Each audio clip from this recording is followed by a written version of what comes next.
Hey everyone, welcome to the How to Shoot Hybrid podcast from Your Story Studios. We're Lindsay and Jules. We're a husband and wife team of photographers and videographers and creative business owners. On this podcast, we discuss photography, videography, filmmaking and topics around building successful and sustainable businesses. Sometimes we share things that we've experienced or learned along our journey, and sometimes we speak with guests who share their own experiences too. We want to build an open-minded community to learn and grow, and we hope that you enjoy joining us. Right, Linz. We'll jump straight into the episode, I think, this week, because we've had kind of a generic week, haven't we? Doing stuff. Yep. We've been getting on with edits, delivered a couple of edits, films that we've been doing over the past few weeks. And it's just been stuff at home. After our trip away the week before, it's just taken a bit of catching up, hasn't it? Yeah, coming back down to earth. Yeah. Calibrating, yeah. So on this week, we're going to be discussing why you might learn to shoot both photo and video, which links nicely into last week's episode about the evolution of photography and filmmaking. So if you haven't listened to that one yet, it'd be worth going back, giving that a listen, because it ties nicely into what we're talking about today. Whereas that was more, big thinking and very much a bit of history and a bit of like where it's going. This is more like the here and now. Yeah. Of why you would potentially want to learn multiple skills, incorporate them into your business because of what is actually happening right now and, what appears to be happening in the near future. Yeah. I think the history gave a good overview of how these two things started out as separate entities. Yeah. And how over time, with a combination of kind of the way in which the technology is made, to the appetite from consumers, why I guess they're closer than ever. Yep. And that's what we're going to be looking at today. So to start off with, this isn't like a preach. This can be a bit of a controversial topic for some people in the industry, because I've had those conversations, I've listened to those conversations. So if I'm being honest, at times when we've been talking, or I've been talking to other photographers or filmmakers, I've kind of suppressed my views on this in front of them. When this has come up, I haven't been forthwith about saying, well, I actually believe that photo and video are much closer together now. I believe that you can do them at the same time, and I believe that it's a good enough product. So that's essentially, I've just summarised the entire episode. But the thank you. We'll see you next week. But that's I've been involved in those conversations or listened to those conversations between people, and in person, but also like I've listened to podcasts or YouTube videos and things. And I know that sometimes for people, they can have quite a strong opinion on it. And I understand that. There's lots of people I respect and admire that don't like the idea of doing both. Mm-hmm. And in fact, sometimes they've said things where, you can tell they really disagree with a photographer doing videography or making highlight films or whatever, or a photographer disagrees with a filmmaker being a photographer as well, because I think that there's a little bit of holding on to what's yours. Do you know what I mean? And you can get quite precious about, this is what I do, this is what you do, and we shouldn't be doing each other's job, because then we might both be out of a job. But the problem is, if we have that attitude, you probably will potentially be out of a job at some point. Now, that's not saying everybody's in that situation, because there will always be, what we will go on to talk about is the main sort of reasons why you want to potentially learn to do both.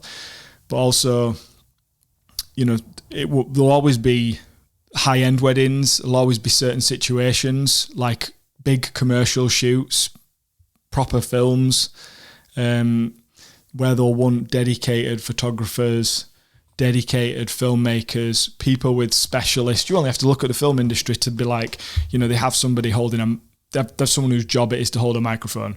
They have someone whose job it is to hold a bounce card, a bounce board, to reflect the light back in, or, a whole team of people that are just for lighting. we're not really talking about that. And we're also not talking about if you're kind of somebody who's shooting £1 million weddings, they'll probably will seek out the best photographers in the world, the best filmmakers in the world, and they'll hire them. Yeah. So like that's totally different.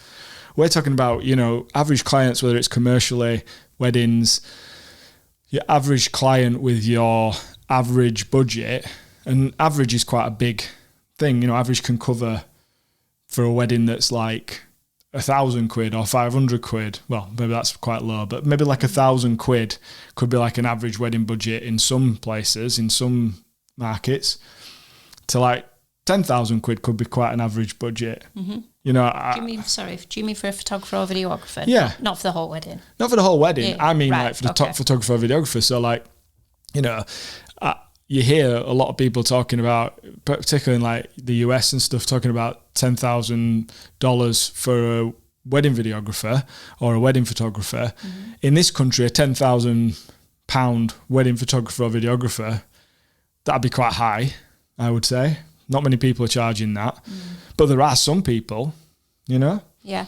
So it depends where your average, it depends where you are as to what your average is, and averages. I think I talked about this in a previous episode, but averages are like, you can have low average, you can have mid average, you can have upper average. That's not talking about really high end, like, multi-million pound weddings. And you're not talking about kind of at the local pub weddings. There's everything in between. Yeah. So that middle of the road average market, covers a lot. So that's where we're talking about. And we're talking about businesses that have got budgets, or organisations that have got budgets to spend on creating still or moving images for their marketing and things like that, or other uses. And they've got decent budgets that you could really, if you got their budget, that would be a good job for you. But they're not. We're not talking about making a commercial for millions of pounds or hundreds of thousands of pounds. They haven't got that kind of budget. Yeah. So that was just to clarify, there's always going to be the big spenders that want dedicated everything. You can throw everything at it, hundreds of thousands, maybe millions of pounds for like a 1 minute commercial, or, big documentaries, proper films, photographers that are working with, millionaire, billionaires, and they'll hire the best. But we're not talking about that. Everything else, though, I think, having a skill set of being able to do both is very useful in the other markets. Mm-hmm. And I think just with the very, very high ends that you're talking about there, I believe, and I would say it's a bit of an uneducated guess, because we haven't had the opportunity to do that with really, really high-end budgets and with clients. But I think we'd mentioned either last episode or the one before, the type of client that would be attracted to a hybrid offering wouldn't necessarily be people who are really after the glossy editorial, highly directed, highly posed, still all moving images. Yeah, there might be some people that would want that, but they're not. Yeah, they want that, but they don't want it to be. They don't want it to become like this huge photo shoot with all these people running around. That's right. They don't want loads of people doing the editing all day. Yeah, they want it to be relaxed. They want it to, that's the thing. And I would say, sorry, just not to go off topic, because I know we'll kind of talk about this at a later point, but the types of people that we have found have come to us because they want a film and photography offering from one supplier are the people that come with the language already of, I want it to be nice and relaxed. Yeah. They want minimalism in terms of the team. They want a team who will work discreetly, because they want the whole feeling of the wedding to be relaxed in terms of direction, setup of shots and things like that, but fun and capture the atmosphere. And they know themselves that what could detract from a fun atmosphere and not make it feel so relaxed is stop, start, direction, posing, coordination and organising. And loads of extra bodies running around with loads of equipment. Yeah. So it is, it's about that equipment, it's about the bodies, and it's about the approach. Yeah.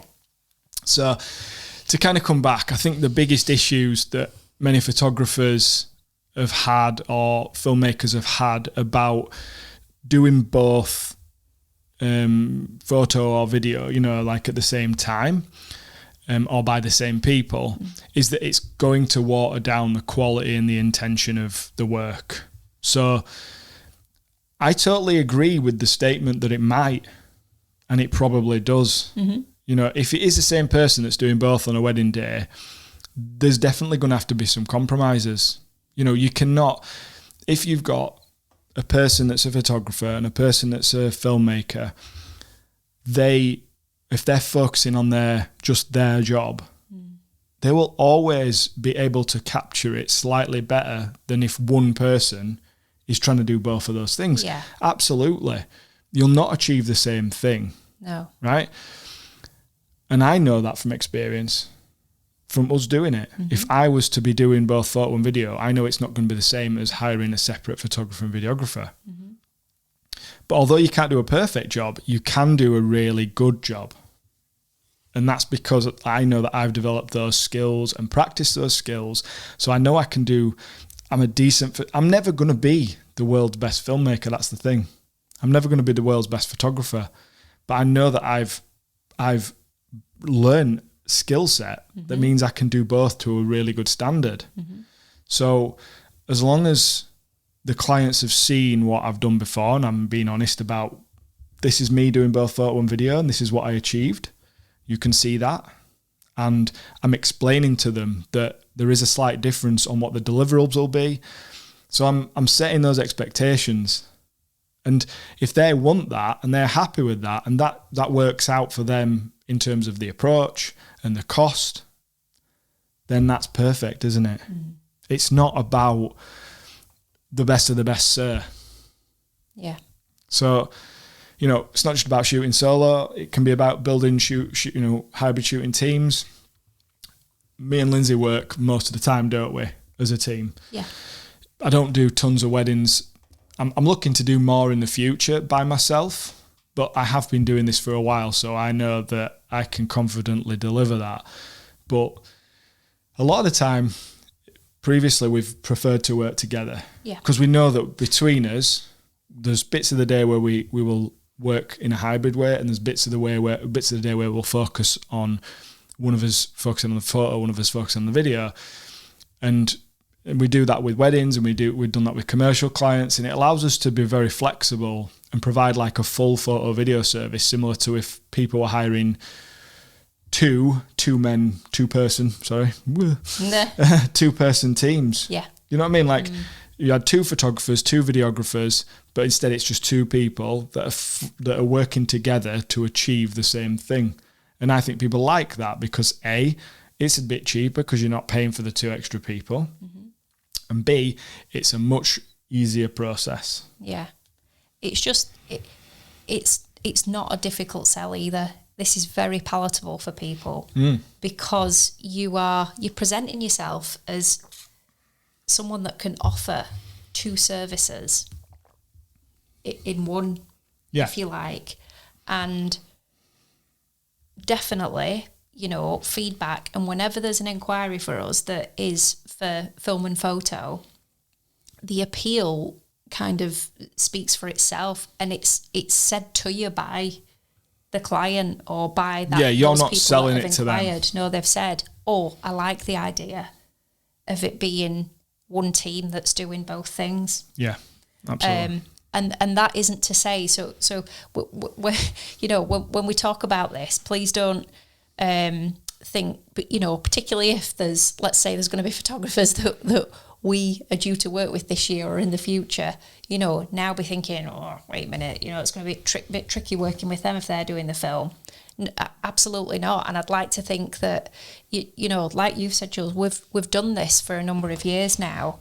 And I'd like to think that because we're so respectful to our peers, that there's never been any kind of issue of us working with another team, if you like.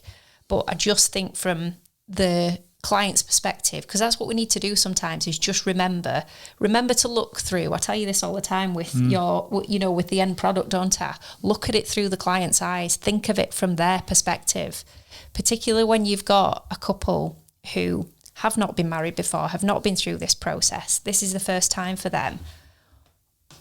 They will be thinking, yes, what's the most cost-effective way to do something? But what's the simplest? What's the kind of easiest thing? Because we've got so much to think about already on that wedding day.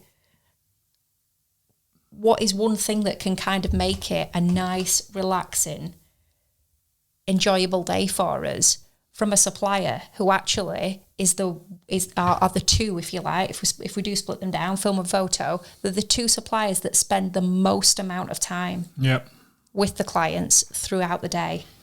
So knowing that, what do I want? Do I want 4 or 5 of them there, all trying to get different things? Or do I see the appeal, actually, of having one team that can offer both services? Yeah. Because there's something about consistency in your end product as well. Yeah. So don't go too fast forward. Okay. But she makes very good points. she just clearly didn't read the notes. So the thing is, you're right, and that's what people are looking for, and that's why we're talking about it. That's why it's becoming more popular. So from our perspective, so this is not from, we're going to go into lots of things in a minute, but from our perspective, why would we do this? Right, well, for us, we like both doing photography and filmmaking. And we don't really want to be pigeonholed into one or the other because we enjoy doing both. That's really important, because I think if you don't enjoy doing both, or you've got no interest in doing both, you don't really need to be thinking about this. You just, if you really aren't interested in doing both, one or the other, you just want to do one or the other, you don't need to do that. There's a lot more to this. For us, we wanted to offer both services, whether that is completely separately, whereas someone just hires us to do the videography, which happens a lot. Someone hires us to do the photography, which happens sometimes as well. Or like they want to hire us together. And we see them personally, and that's our view, as very complementary and similar skill sets. They're based on the same principles, and the real reason they've remained as clearly defined separately, as separate professions for like over 100 years is literally the technology underpinning them and the customer appetite for consuming content as a product or service. And that's significantly changed over the last 10 years, and it's continually changing at speed now. And just to go back to what you just said about, the couples are wanting both. That's the thing. When we first started doing this, they weren't really wanting both. No. They were wanting photography always, video not so much. If it was in the budget. Yeah, if it was in the budget, and it was, for a lot of people, I think that having video at the wedding was seen as like something that would be quite tacky, something quite not very good quality. It wasn't a desirable product, and people didn't really generally incorporate like their own video into their lives. Not that many people owned their own camcorder to capture their kids or whatever. We didn't have really good cameras, phones at the time. They were only just starting to develop to a stage where people were using them all the time. And they certainly weren't uploading a lot of video to social media. So that meant that, at that point, people didn't really see the value like they see it now. So now, instead of it being like, well, we're definitely going to have a photographer because that's what you do at a wedding, video, that's not very often. It's much more often now. It's almost hand in hand, or it's moving towards hand in hand.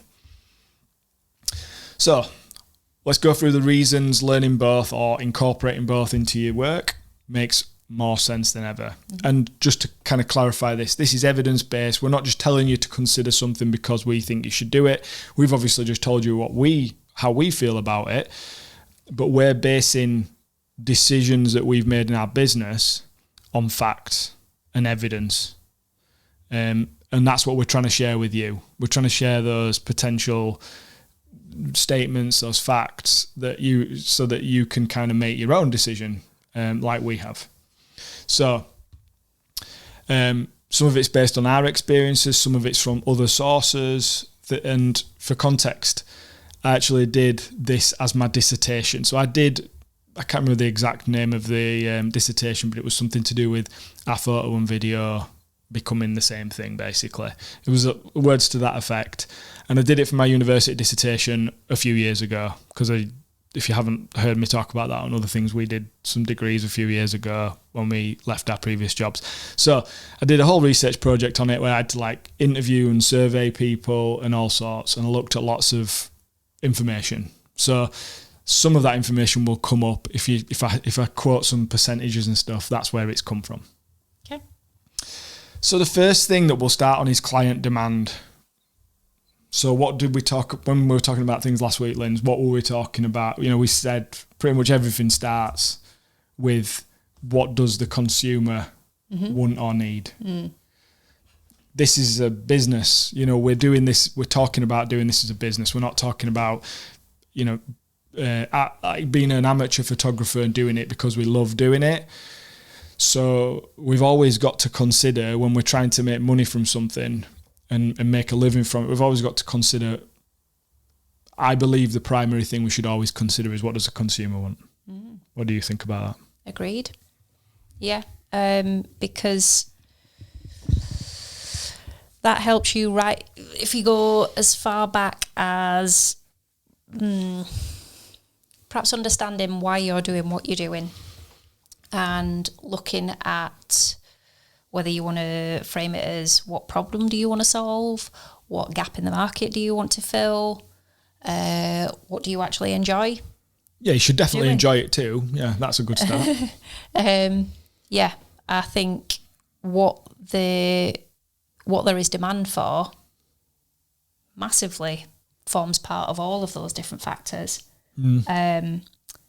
And if that's what you're seeing, whether you're seeing that on social platforms, whether you are directly receiving inquiries for that, whether you've decided that's how you're going to market yourself,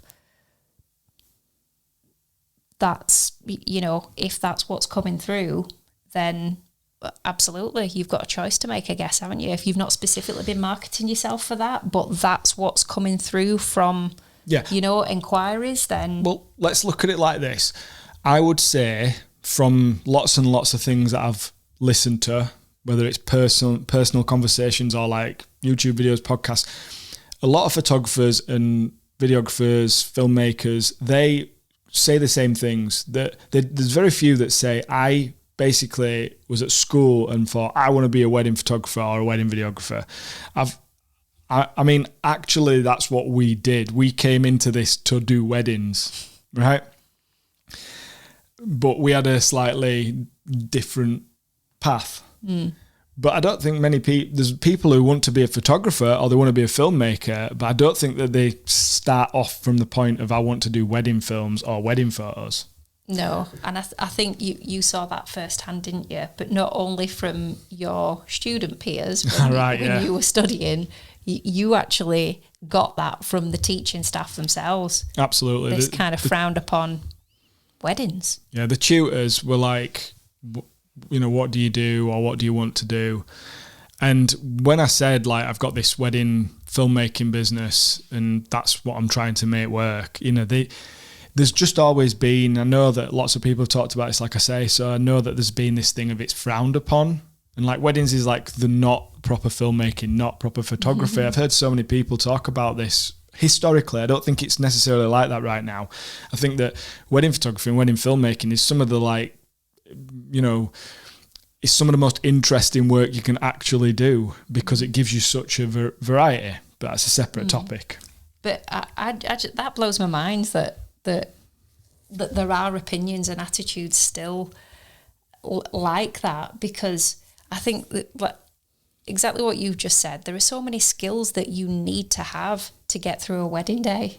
You talked about on an actual film set, or having like a kind of a commercial enterprise that works with businesses that does content for them. So you've got someone on sound, you've got someone on lighting. Yeah, you're doing it all. You've got to do all of that. You've got to think about all of that. You've got to be equipped for all of that. But throughout a wedding day. But the problem is, though, like the reason we're talking about this now is because actually most people don't come into photography or filmmaking to do weddings.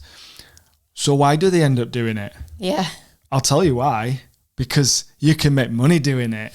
That's why. Because they realise that actually doing those projects that I'd love to be doing, these creative, magazine-y type, really kind of creative stuff where you come up with a concept and an idea and then you create it. Well, is anybody asking for it? Do you know what I mean? It's one in, I'm not going to say 1 in a million because it might be more than that, but it's a very small minority of people who have creative ideas that actually end up making them commercially successful. And if you don't want to make it commercially successful because you've got a job and you just do this as a hobby, that's totally different. But if you want to make money from your photography or your filmmaking, there are very few avenues where you can make decent money. As a, single person. You can go and work in TV or film, or you can go and work for a bigger photography studio, but you will have a role and you will have a limit to the amount of money you can make because they'll offer you a fairly low salary to do a fairly small piece of a jigsaw. If you want to have control and you want to have your own business, you're going to have to take work on that isn't not necessarily your first choice. And I think that's why a lot of people end up in weddings. So you've already been looking at the client demand, and that's what's informed your decisions to come and do this in the first place. So you shouldn't be too precious about the way you want to do it, because the way you want to do it, although that should be your personal style, it should be your creative choice, there's got to be a market for it, hasn't there? That's a good point, actually, because let's say then, for those people that do have a real fixed mindset on it and are a bit precious about it, as wedding photographers or videographers, why are they like that? Because if that's true, that, who's going to university and who's an aspiring from, the minute they pick up a camera as a kid or something, who are these aspiring wedding photographers and videographers? Well, there aren't any. So at some point, you've either crossed over from a completely different profession or you've worked in some kind of creative profession, and then you've crossed over into wedding photography or videography, and you've needed to learn how to do that.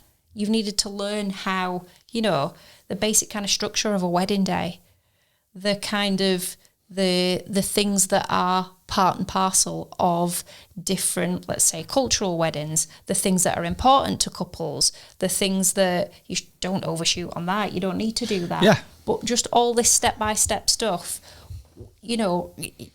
lighting, sound, the editing processes, all the rest of it, you've had to learn all of that and evolve into that at some point to become this singular, if you like, skilled professional as a photographer or as a videographer in weddings, which is a very unique thing in itself, because there aren't many situations where you're expected to be able to do so many different things. Yeah. So then that's interesting if those individuals then say that you can't say so precious about photo and video can't become together because they are separate, but actually you've already evolved way before. Yeah.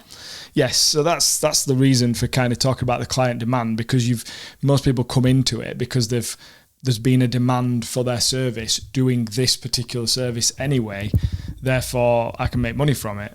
I'm going to learn how to do it. I'm going to build my business around that. And if we kind of go back to last week's episode about how photography and cinematography were invented and first developed, the thing that I didn't highlight when we were talking about that in the history of it was that these key characters that we were talking about, the pioneers, if you like, they weren't artists.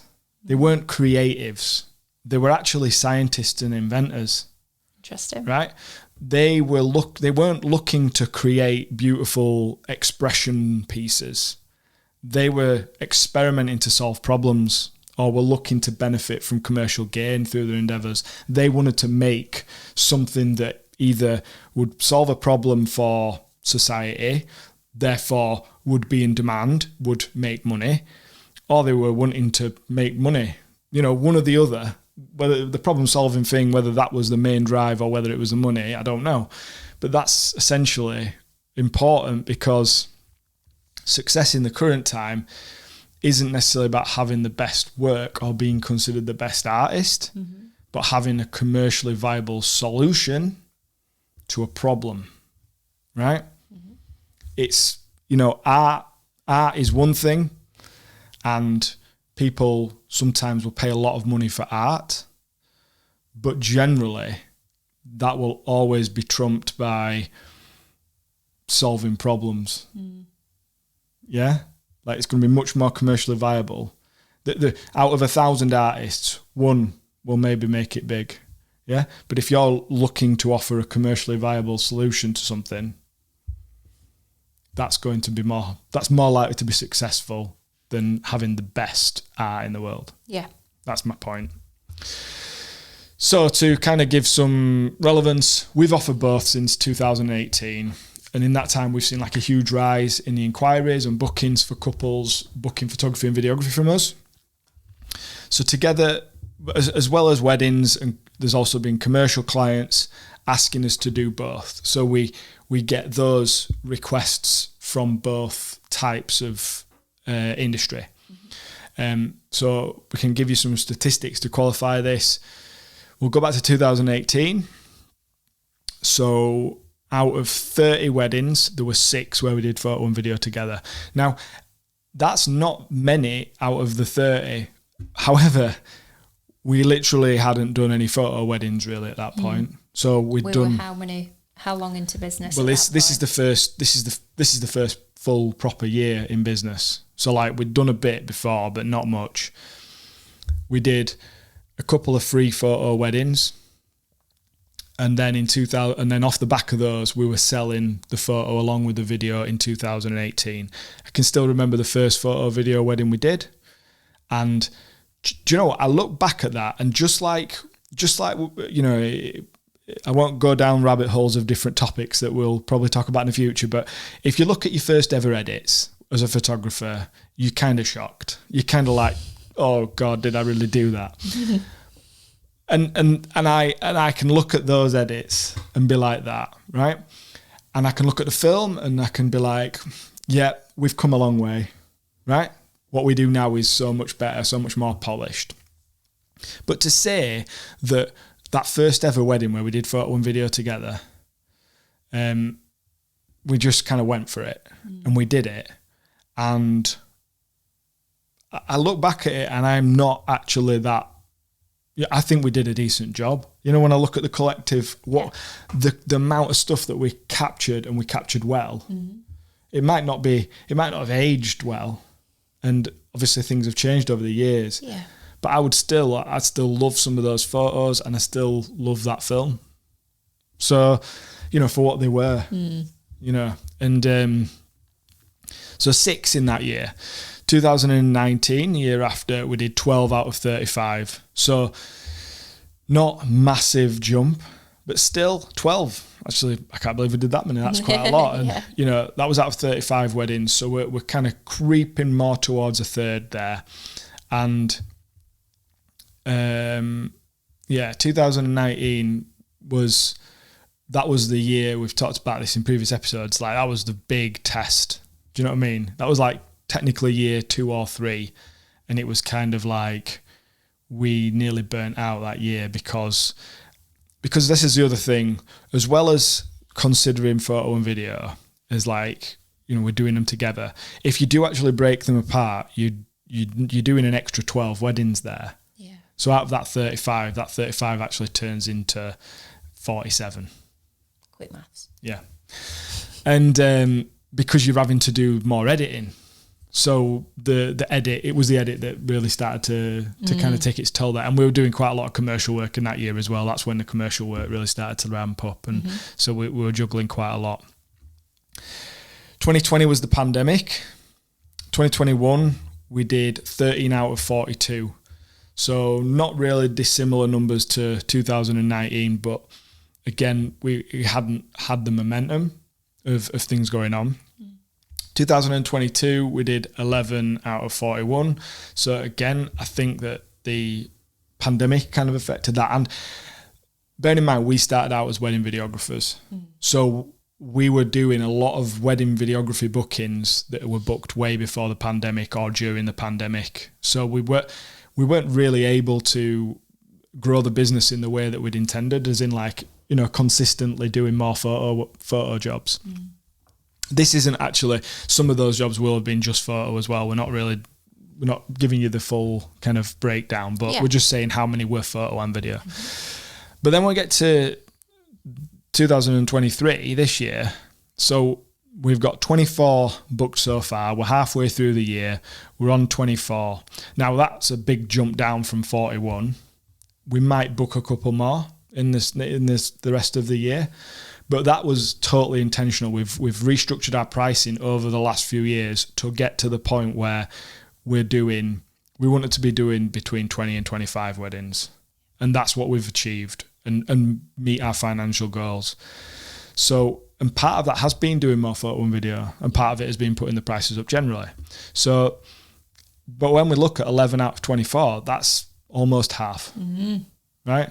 So this year, almost half of our weddings are photo and video, which is more reflective probably of how it would have been had the pandemic not happened, because it's the knock-on effect of the pandemic that's meant we've been doing older jobs where we were just trying to book more video jobs back then.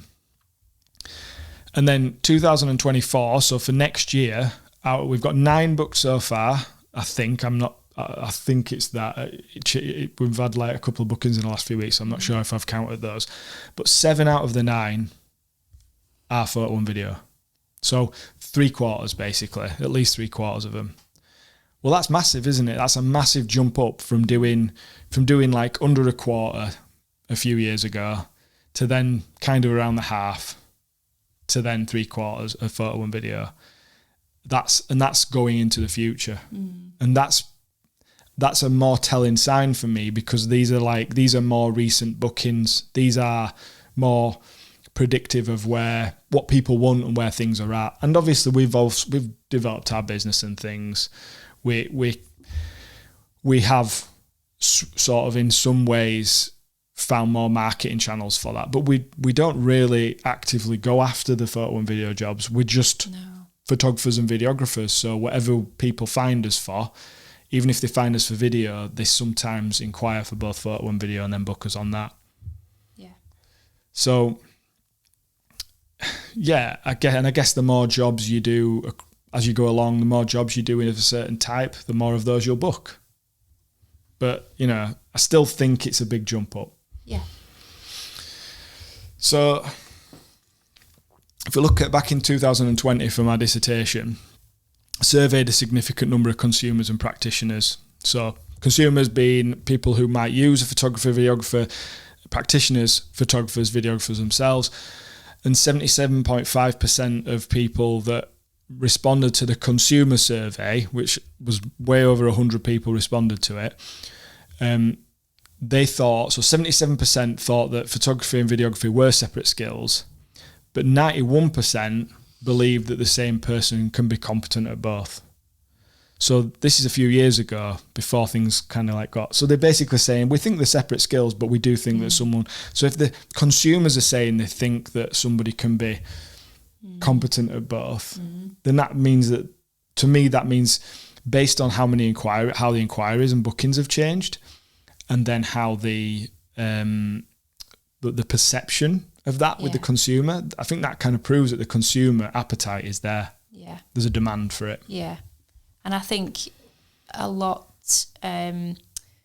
of you that are photographers will have probably, or you can sort of say, if you've been in business for the past few years, let's say for at least the last 5 years, I'm sure that you could say that over that period of time, if you looked at it, how many of the couples that are coming to you, more often than not, you will still be one of the first things that the couple wants to make sure that they've got secured. How many are asking, do you know a good videographer? Do you know a videographer that you could refer us to?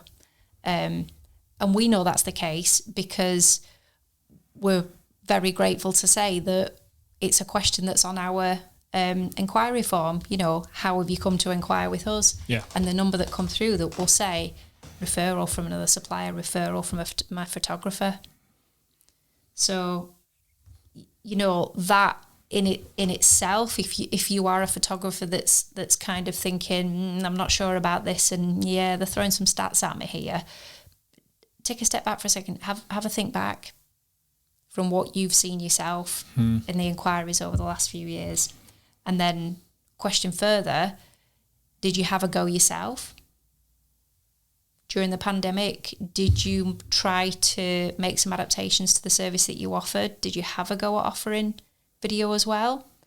Or are you now considering it because you've noticed that pattern in, well, I'm missing an opportunity here. If couples are asking me, do I know a good videographer?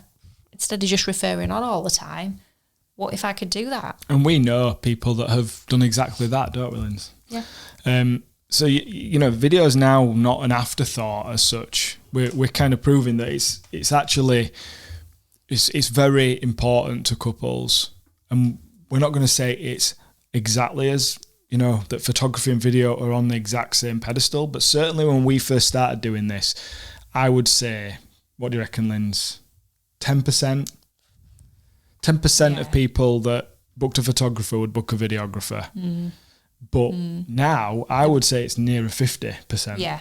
You know, and it could be more than that. But it's just, if you sort of think about just generally the appetite for it, and it's not just video at weddings, marketing, how many companies, small businesses, organizations are now, like, video is an integral part of their strategy for marketing or for other functions of the business or you know, or organization.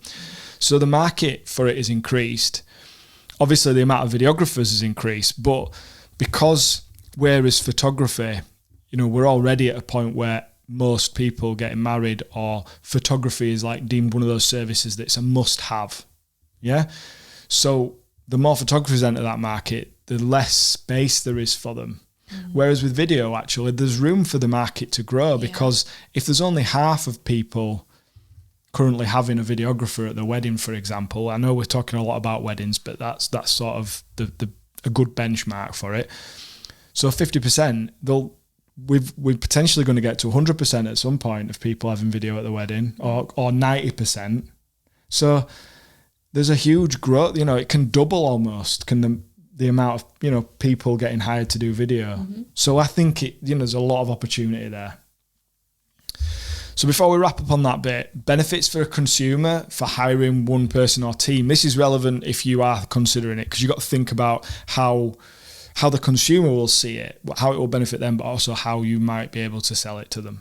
So if you've got one person, we've talked about this, one person or one team to deal with, that's a lot less fuss, a lot less time for the person, for the consumer, because they're not having to deal with lots of different people, they're not having to go back and forth with different people, not have to explain things to different people. It's all one place, one person, they pay that person, they know that person. You know, it's just so much simpler when you think about it. It's a bit like, why would you hire a planner? Well, because if you hire a planner, you don't have to deal with all the different suppliers yourself. And it's kind of one less thing to deal with, isn't it? Like you said before. Familiarity is in roles. So there's no friction between the photographer and the videographer, us, because they're a team, they're working together. So you don't have to worry. Because I do know from having conversations with some couples that they kind of worry that that you and a photographer, if you're the videographer and they've got a photographer, that there's gonna be a bit of problem because you're going to get in each other's way or whatever. But you're not going to have that. So there's no worry about friction. There's a consistent approach. So like, again, what would you say, Linz? We love working with other photographers and videographers, but some of the most difficult occasions are when the couple don't understand that people have different approaches and styles of work. So let's say they hire someone who's quite traditional for the photography, and then they hire us for the video, and we're like very laid back and kind of most of the day's documentary, but then the photographer is literally like, they're making everything happen. They're like, they want everything to happen exactly like this, and it's very formal and sometimes can be a bit cheesy, so it doesn't really work well for us. So that couple they're going to get a very mismatch of products. So as well as on the day it being a bit weird and there being a bit of a conflicting approach, it won't look the same afterwards either. No. Those photos and videos won't complement each other, and I do think that some couples don't understand that. And I think that's when you're scratching your head a little bit on the day, when you kind of, whether you're the photographer or the videographer, whoever the other person or the other team are, you will quickly notice the kind of style and the approach that the other one has. And when you can sort of sense and see from quite early on that it's very different to your approach, I think that's when you kind of scratch your head a little bit and you sort of think, why have they booked us? But in our calls, this is what they said they wanted. This is the approach that they said they wanted. And you go right. I know you do. Gosh, you go right down to thinking, right, I need to look at the copy on the website again. That far into what message are we actually conveying? Because I guess it is a bit of a puzzler that for us, that why would you have two completely different styles to capturing your wedding? But I'm very encouraged by, I think that happens fewer times, on fewer occasions now, because again, it's driven by the consumer and it's driven by them understanding that I want to see consistency in what I've got. If I look at a photograph or I look at my film, I want it to feel like that was all part of the same day. Those were all part of the same moments. Which is, from our perspective, I love looking through. I love seeing the film, but then seeing photograph galleries and seeing that moment caught in both. And it's slightly different because one's a photograph and one's video, but you can see the emotion in both. And it kind of works really well. And kind of to bolster that, it's the aesthetics as well. We'll have similar editing style across the photo and video, whereas if you're using two completely different, creatives, businesses, whatever, they're not going to necessarily edit the same, and you really might get a very different kind of edit. So which is fine if that's what you're looking for. I've actually known a couple say, I've hired someone who edits like this, and I've hired you to do the video because I want to see a contrast in the way it looks between the photos and videos. So it actually can work. It can work the opposite direction, but most people, I think, would appreciate the kind of consistency across the aesthetics. And the last one, which is not something you should rule out, which is the cost. And this isn't just about I'm doing both, so I should do them cheap. It's not about cheap. You'll never hear us say you should undervalue yourself because you're offering more services. What it basically means is that, and again, this is why this is more relevant for a mass market rather than a high-end market, because high-end market might not be watching the pennies, they might not be budgeting as much, but the mass market, they are budgeting and they want the best they can get for their budget, whatever that budget is. And the reason you can be a little bit cheaper doing photo and video than hiring two separate businesses, and it doesn't mean that you're going to be cheap, but it just means you can be cheaper than hiring equivalent separate businesses because your costs of doing business are reduced, right? You're not covering two sets of running costs, right? And when I say running costs, that's go back and listen to a podcast that we've done about running costs and costs of doing business. If you're one business, you are doing one lot of marketing. If you are two businesses, you're doing a set of marketing each. You've got to absorb those costs somewhere. Yeah. So both of those businesses have got to absorb that cost. So they have to charge a certain amount. If you are running one business, all of those types of costs that you have to do to operate your business can be just one cost. And that's why you can offer your service a little bit cheaper. Yeah.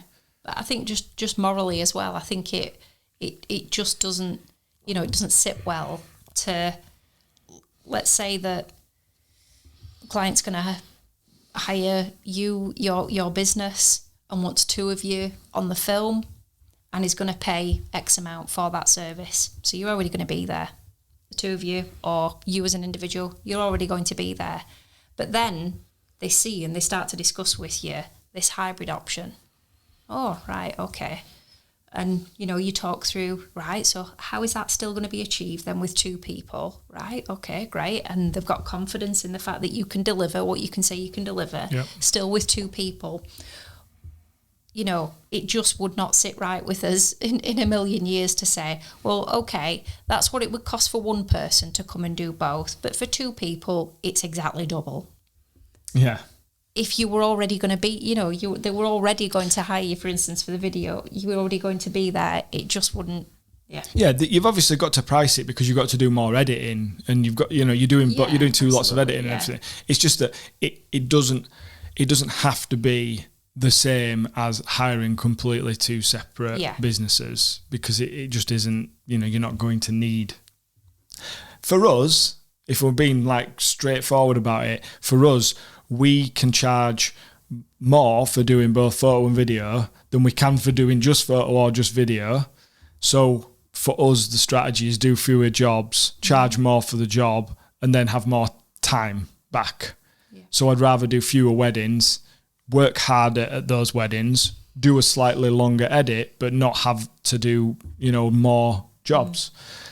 I unless you really like doing 50, 60 weddings a year, I see that as most people's goal is that really. Yeah, that's why when you just went back over the kind of journey and the number of weddings and how many have been film and photo out of the total number, and then you said for this year we've got 24 booked and the target was between 20 and 25, and that's because we've kind of been on a journey, if you like, and sort of adapted what our business model is, if you like, in order to get here, and then thinking about what our objectives were as a business. That's what we wanted to be able to do to kind of get to the point where, because we were achieving a certain income from the weddings, by offering this hybrid service, this dual service, it can mean overall that we can reduce the number in volume that we do.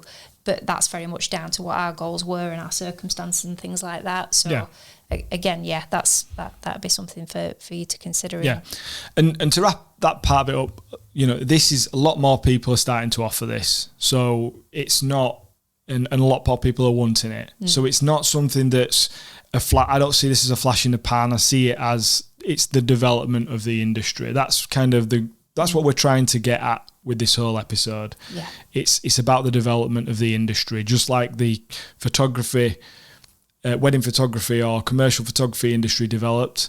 This is kind of a progression and development of the photo and video industries.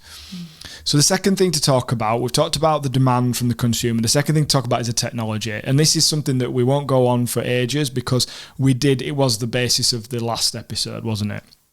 But historically, the devices we used to take photos and capture video were very separate. And that was pretty much the same. That was the case for hundreds of years until Canon launched their 5D Mark II DSLR. and that was around, I think, 2008. This could shoot HD video, and it was good for photography. Before that, you needed, if you tried to capture video on a photography style camera, it was not good enough for professional use. So if you wanted to do video, let's say a wedding videographer would need like a decent level of camcorder, not like one that you buy for your, capturing your home movies, but something a bit more decent than that. And even that wasn't creme de la creme, and it was expensive and it was big, and it wasn't straightforward to operate. So you would need that camcorder to get the footage. As soon as Canon launched this, you could get this HD footage out of this photography camera. It's changed the game, because before that, a larger camcorder's got a smaller sensor, it's got larger aperture, using that kind of fixed to the camera zoom lenses, broadcast frame rate. So everything looks very TV or kind of home footage style. They weren't very cinematic. As soon as you open it up to this photography camera, you start to get things that look more like the films that were being made for cinema, because you've got this bigger sensor, this full frame sensor. You've got these wider aperture prime lenses, where you can shoot wide open and get like a really shallow depth of field using cinematic frame rates. So it created this opportunity to make more cinematic looking footage. And that basically is where we started to go, oh, right, so we can actually make a wedding film look nice now. Like, it's not just a video of what happened. We can actually get creative with it. And that is where modern style wedding filmmaking started, around that time. Before that, it didn't exist. It was just somebody who turned up at your wedding and filmed it. Now it's, right, we're actually making this look nice. So things that needed to change over the next 10 years, we went through these last week, so I won't go over them too much, but size and type of storage. So we needed to make things easier to store, because there was quite big files being created now, so we needed to have something that we could store them on. We needed to shrink them down a little bit. The size of the devices, so we wanted those to be nice photography cameras, but the problem is they couldn't record video for a long, long time because they would overheat. So you needed to do something about the heat dispensation and the management and things like that of how you would stop them from overheating if you were recording for long periods of time. Part of the reason why a lot of the earlier models didn't record for like more than 10 minutes, or they had a 30-minute record limit, because of that. So they needed to sort that out, which they've now managed to do.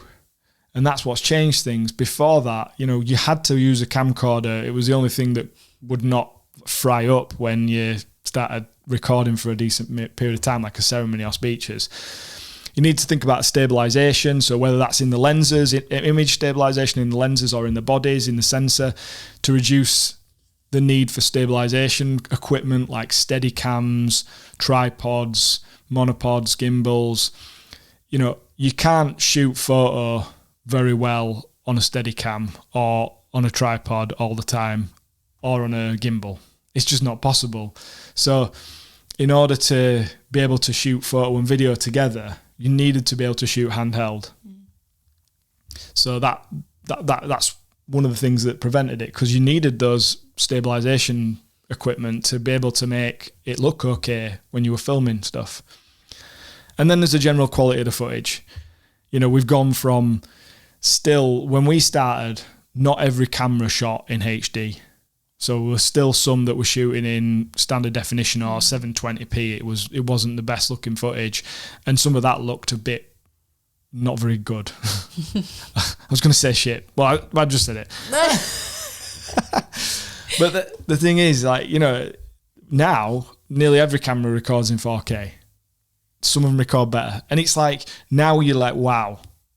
And it doesn't heat up so that you're like burning your fingers, and it's switching off all the time, and everything doesn't look super shaky when you're hand holding it because of the image stabilization.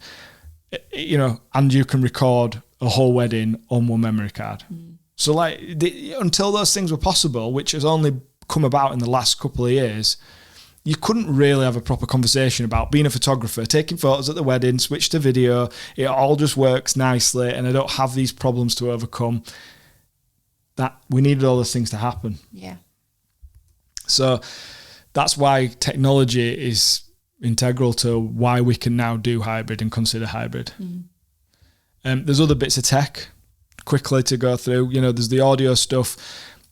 Crikey, I remember the Rode Filmmaker kit, which was like a wireless audio recording thing that I bought when we first started doing this. What a useless bit of trash that was. Now, some people really raved about that and loved it, but it was massive and it was the most clunky, horrible like thing to use. You'd put a lav mic on someone, they had this huge box that they had to attach to the belt, or they put it in the pocket, looked like they had something going on in there. And like it was just not fit for purpose, not for like being a wedding filmmaker or whatever. You might use it on some sort of commercial shoot. And then there's like, you know, they had these you had to put proper batteries in and they didn't last very long and it was all a bit like dropping out all the time was a thing. Now you've got wireless stuff like the Zoom Wireless Go's and DJI mics and things like that are just tiny and really good quality and they work so well. They've got built-in batteries and storage and all sorts. You've got like some of the other audio recording devices that Zoom make, Sony make, that just clip on and they're good enough quality. They're really good quality for, you know, recording stuff that's like run and gun, quick fire. We didn't have any of that. And so the audio quality now is like crazy compared to what it was when we first started. Yeah. Lighting, you know, but if you wanted lights, a photographer needed flash. A videographer 10 years ago needed a plugged in light that would, you know, be quite heavy and get really hot to be able to light something artificially. You know, that's what they use on film sets and that's effectively what people were using if they took some light into a wedding. Now we've got these tiny LEDs that are super powerful, you know, easily to transport, battery operated, provide way more than enough light to do what they need to do. And we've also got multi-purpose ones. So a few years ago, we bought some Rotolight EOSs that are really good LED constant lights for doing film stuff, but they also strobe so that you can operate them, put a remote on your camera, and they'll also strobe a much higher power for like a split second to do kind of off-camera flash photography. Well, they were the first version and they were all right, but now the newer versions of those are like super good. You know, you're almost getting to the point where you could replace your strobe lights / your speed lights with those. So a photographer could just use those rather than, and then they could also use them for film. We've got other companies coming out with products similar, like Godox and Aperture, coming out with similar lights that are continuous and also strobe. You know, it's these things have changed the game in the last few years. Yeah. So technology, that needed to happen. And then the third one that we're on now, which is competitive edge and business evolution. So bit of a subjective one. You know, as you've heard us say already, people will always have their own views on what they like and dislike in terms of our offering. And that will sometimes overrule other considerations that you may have. But there's also the subjective aspect of the practitioner's own assessment of their own skills and abilities. So, you know, maybe some of you feel a little bit apprehensive about this subject of being a hybrid shooter because you might feel that doing both is something that is a little bit beyond your capabilities at the moment. It might just be too difficult. And if you're a photographer, you don't know how you could learn not just necessarily the video aspect and the delivery of that on the day, but then it's the editing that comes after that and vice versa. Someone who's comfortable in video, you know, does that mean that you feel as comfortable converting your skills into capturing the still images? Yeah, I think it like things like people get intimidated by like maybe the posing aspect of it, and the, you know, having the difference between, this is another episode probably, but the difference between video and photo is that with video you kind of, you know, you're going to be sequencing and linking things together, whereas that photo you've got to kind of be quite confident about that's going to look really good. Yeah. When I shoot that's going to look really good, and there's almost this expectation on you of like telling people, right, do this because this is going to look really good. And I think that that's something that as a filmmaker, videographer, is a bit more intimidating. Yeah. So both of those really, in terms of you considering what your skill set is, what your abilities are, and then the confidence that you have. I think both of those things will influence whether you're going to feel like you want to kind of take that next step with your business and evolve it into something that offers a hybrid service and kind of expand your creative skill set in that respect, if you like. Yeah. And so to go back to when I was doing my dissertation and researching this particular topic with practitioners, what basically through interviewing them and through doing a survey, kind of the conclusions from that were that they could definitely see the rationale for doing it if it gave them a competitive advantage within a saturated market. Yeah. So they could see that it might get to a point where they don't have a choice. Do you know what I mean? They might have to learn or have to try and incorporate other things. That was 3 years ago, 4 years ago. Now, what I'll say is I see a lot more photographers, not so many videographers doing photo, but I see a lot of photographers doing photo now, and photographers doing videography now. Because of that, they see that they need to kind of have that competitive advantage. It's going to potentially increase their chance of being booked and obtaining work because they've got those additional skill sets. If you offer both, if you think about it, it increases your chances of being booked. So if you offer both photography and videography, it doesn't have to be together. You don't have to be saying we'll do them at the same time. But like, let's say you could do one or the other. Well, you've just times the amount of work that you could potentially do. Someone could book you to do a photo job. Someone could book you to do a video job. You don't have to be offering them completely separately, completely together.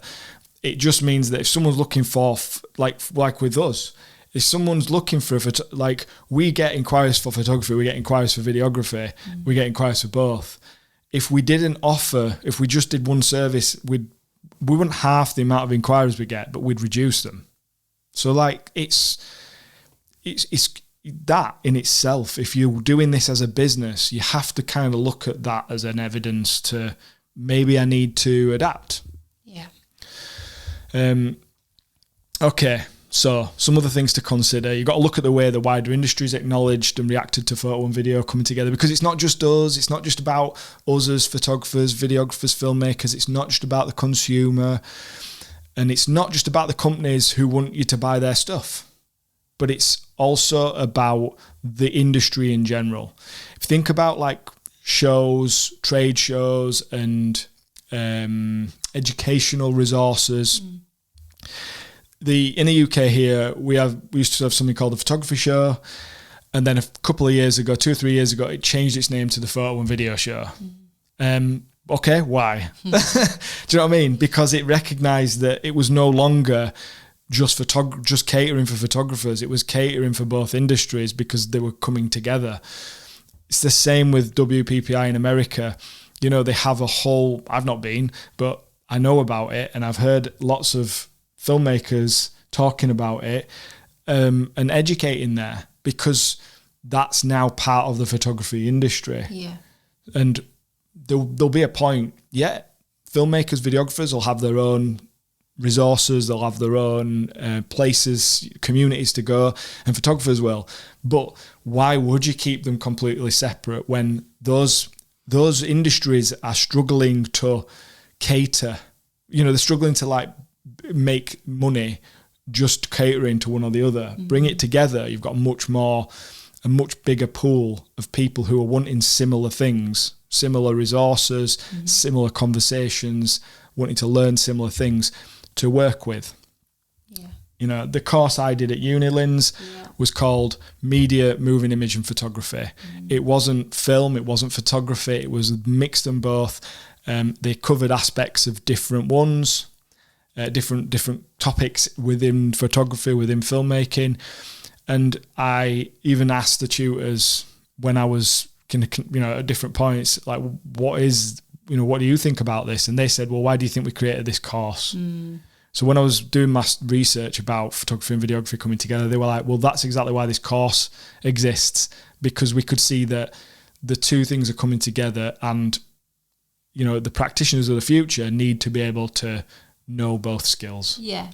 So it's not even just from a self-employed perspective as well. The reason that they're doing that in education, and there's I think all T levels as well in the UK that's being offered, which is a more workplace and practice based way of young people training for industries kind of the future. And creative media, moving images, photography, videography play a huge part in the types of courses that are offered, because you only have to look on LinkedIn, and I'm sure that based on the profile that you've created for yourself or your business on there, it will start feeding you job advertisements that are focused on, it can be as loose a term as marketing. Yeah. Or social media marketing, and you will be served job advertisements that are for people who companies are looking for, that can run the marketing for the business, but that have the capability to capture still and video images themselves, and then create content out of that, and include that as part of the service that, or the position that's offered, include that as part of their role. Yeah. And even just, talking about when you were at uni, so the person in charge of the marketing department at my university did just that. He was senior executive for marketing, but he did all their in-house video and photography and edited it all and created their and you see a lot of these jobs like as well wanting people who've got experience in graphic design. Yeah. So it's going even further than that. And I'm not sure how I feel about that, but that's kind of it. It's not saying you won't have specialists. It's just saying that you will see more opportunities for people who are multi-skilled. That's a nice way of putting it. I was just saying that's it. That's the appetite of it. A bit more of a holistic, because the nature of the beast, if you like, whether you're an individual selling to an individual consumer as a business, or you're selling to other businesses, the nature of the online beast, if you like, is such that visual is, I don't want to just say king, but visual is the ruler. Visual content is not being separated out like it once was. No. It's all relevant. Yeah. We need it all. That's right. And businesses clearly, and the education sector can see this, businesses clearly want the capability for that kind of versatility in it. They no longer want to hire someone for marketing, a photographer, a videographer. They want individuals. And they will, because they'll save a bit of money, but they will also pay that person more money. So if you have those skills, then you're making yourself more employable and able to get a higher wage. Same if you're running your own business.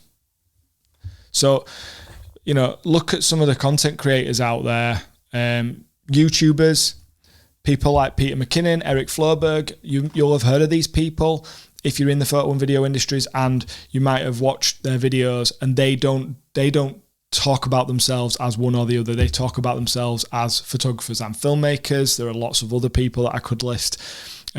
Social media, before we go too deep into it, just think solely about Instagram or TikTok, where they've kind of started and now where they are, and how all of the social media platforms have adopted video. And because of that, pre-pandemic, if we look at photographers, it's very rare you saw a photographer posting any video if they were a photographer, they posted their pictures. They might get the occasional person doing a live or something like that, but they didn't share lots of video content. They didn't make lots of video content. Now, you know, you've got photographers making video content all the time, putting it out there. Some of the photographers are putting a lot more video content out there than the videographers and filmmakers are, because they're not as bothered about the production quality. They're just literally going, I need to put some content out there, boosh. So they're making it quickly on their phone, and they're not scared to put it out there. And it is what's been soaked up. You know, you've got videographers that now are posting stills a lot more because the quality of their equipment's better, so they're getting 4K or more or higher screen grabs, and they're using it to compete with the content that's been put out by everybody. You know, so you know, quality isn't always the most important thing at the moment, and quantity is important. You know, and then we've got wedding content creators. I mean, that's a thing now. We won't talk about that in this episode, but that is now a thing. So we've got somebody now who's doing photo and video on their phone, as well as having a photographer or videographer there potentially. So to summarize, whilst there will always be need for separate photographers and separate videographers who are the top of their game, they're best in the world, they've got great reputations, and they are in demand by people with money who want to hire that particular individual because of their reputation or because of what they've seen them create. No, that's not going to change. No. Right? That will always be there. But for the mass market, for the majority of people who are needing content created, whether that's photo, video, whatever comes in the future, there is a convergence. And if you are multi-skilled, you are going to increase your chance of them hiring you. As well, as long as you're good, you know? So you can be a good videographer, a good photographer, do them well together. You don't have to be the best in the world. Nice. But just to preface it, we do love working with other photographers and videographers, so hopefully we still see you. Okay, lots that we talked through there. Goodness. But, you know, but we're not preaching after all that. But that's it for today's episode. So thank you very much for listening or watching today. We hope that you can take some snippets away from that, and perhaps help that to kind of guide you in your hybrid journey, if that's what you're about to embark on. Absolutely. But, I just wanted to mention that we're going to be potentially introducing in like an additional short podcast each week to see how that goes, a kind of mini episode that we'll just record. It won't be as long, nowhere near as long as these, but like a midweek episode type thing. This one's, I'm intending to highlight the negative aspects of operating hybrid, just to provide some contrast in relation to this. Some balance. Okay. It would mean so much to us if you would share your knowledge of the podcast online with others, so that other people hopefully can get something from this, and we can continue to kind of grow our community here. If you have any questions or any experiences that you want to share with us, please do get in touch with us. You can reach us on Instagram at our new home at your.story.studios. Thank you so much for being with us again this week, and we look forward to seeing you again. Take care. See you later.